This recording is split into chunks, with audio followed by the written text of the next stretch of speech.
Following the news of over 50 million euros of investment being made in Lucca in Italy by the Fosber Group, I've got the opportunity to talk with the Fosber Group CEO, Marco.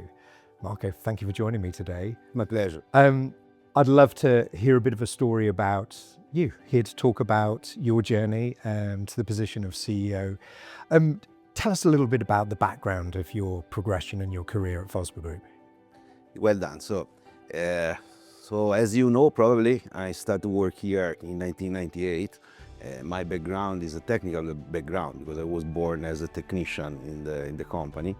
And through the years, I got the opportunity to cover different positions in the company. So basically starting from the workshop, then I had the opportunity to join the research and development department as a technical designer, mechanical technical designer. After a few years that I spent in the technical office, that was the time where Fosber was moving to be dry-end leader to complete line designer, so complete design maker. And there was a lot of change in the process. So basically I had the opportunity to follow the project that I have done in 2005, that was the slit score Twin 400, and have the opportunity even to produce in the workshop and follow the whole process of the production since the installation to customer site. So that time was even the time where basically I recognized that I was more attracted. So it was more attractive for me, the management of the production and the connection and the opportunity to talk with the customers and so on.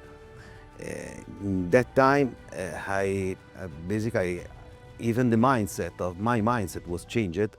And this was really the point where I changed the direction of my interest and career. So in the next coming years, I had the opportunity to become a capo-commessa, that is like a junior production manager to follow the internal production. After that, Fosber was growing a lot, luckily. And the owner at that time and the top management gave me the opportunity to build up the outsourcing production. So all the process in order to increase the production of the company gives me the opportunity to build up a network of suppliers. So it's the same to manage a small startup at the end. So and that was the time where I understood that that was my direction. So the transition from technical design into production and then into management, it made you much more customer facing. How did you find that transition? Did customers appreciate the fact that you had that very hands-on approach, that you understood all of the technical side? I think that in our industry it's so important to have a complete vision of the process. So, and when you're talking with the customer, they are able to feel if you are commercial guys or production guys, or you have a knowledge even from technical side, because our business is so specific and the machine basically are really have a very high customization.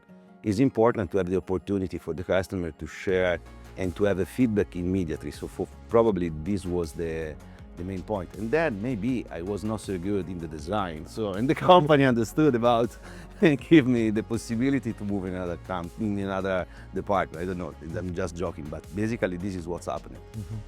And if you look back over your career, what have been the biggest challenges to allow you to progress through from design into management?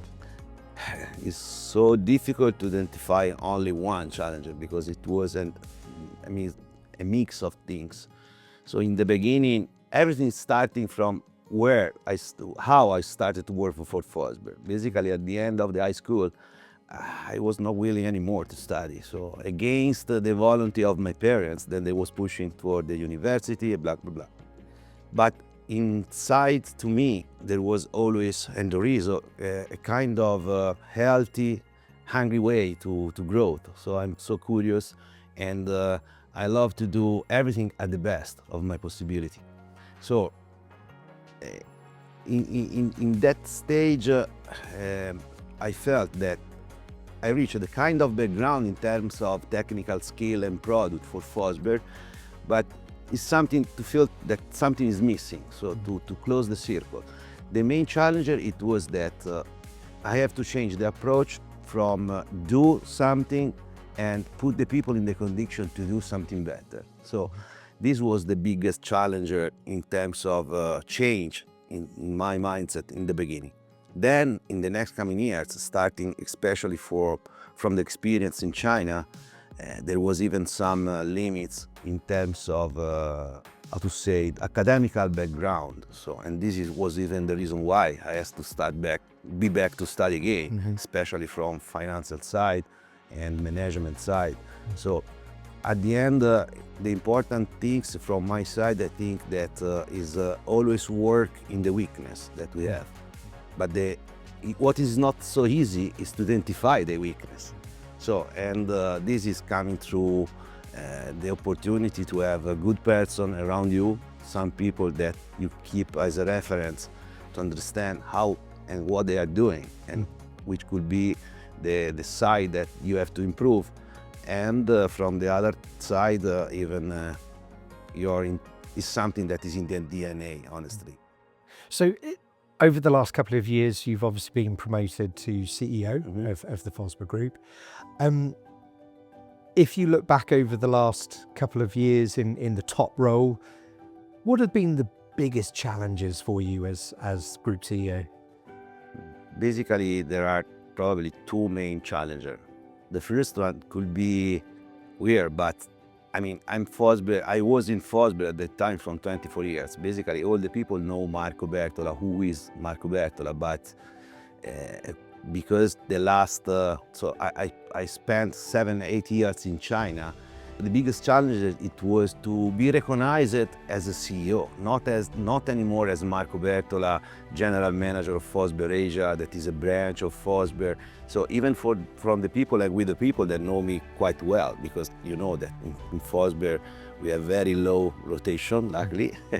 And basically I grow together with the actual directors or management.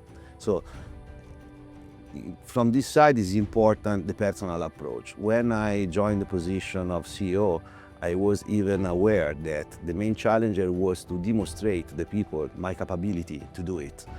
In a time where I was even aware that the company needs to have a kind of boost in terms of investments. So in only 3 years, basically, we have done a lot of things that never happened before. In terms of growth from HR point of view, so the accounting was growing a lot, investment not only in Italy but even in Spain and in China. So this was the second big challenge. Without think that we still have to grow in terms of revenue, market penetration, and results. So. Because over the 24 years that you've been with the company, obviously it has grown through acquisition, through natural growth as well. You've added Tarunia in Spain, Quantum also from Italy. But let's now focus on your vision. So what is your vision for the future of this company? You know that I'm so proud to be part of Fosber, because Fosber really is a system. It's not only a company. And my vision is quite linked of what's happened in the last 10 years to growth, because it's a very good platform. We have a system that is fully integrated in the customer needs and even in the management of the company. And this is a system that we can apply to a lot of different markets. So a lot of different sector that we have in the packaging. So from internal growth, so I mean organic growth, what is called organic growth, I believe that we have the technology and the correct asset in order to improve in terms of presence and market share worldwide. For sure, one of the biggest markets that we have to to penetrate is the China and Southeast Asia, because it's where basically we can have a little bit more gap with our competitors. But looking what's going on even in Europe, Latin America, and the US, that is one of the biggest area in terms of market share division for Fosber, we are still invested in that direction, because we still have a big space to grow organically. So I see that we will have a lot of challenges to face off, but we are not scared about. We have a really strong team, and we are working every day in order to transfer even to the new colleagues and the new generation the key points that are mandatory in our business in order to reach the target that Fosber has reached in the last couple of years. So Marco, let's finish. A piece of advice from you, okay? If you could give some advice to the next generation, the young aspiring business person who has aspirations to be the CEO, what advice would you give them? Open mind, healthy, hungry, and for sure you have to put the passion in whatever could be your direction. So it's not easy, and sometimes could be happening like an easy way to say it, but you have to enjoy what you are doing. Doesn't matter which could be the area or the specific market, but you have to enjoy in what you are doing. So this is something that can appear easy to say it, but this is, from my side personally, the secret of part of the success, because in the life you must have even a kind of luckiness, yeah.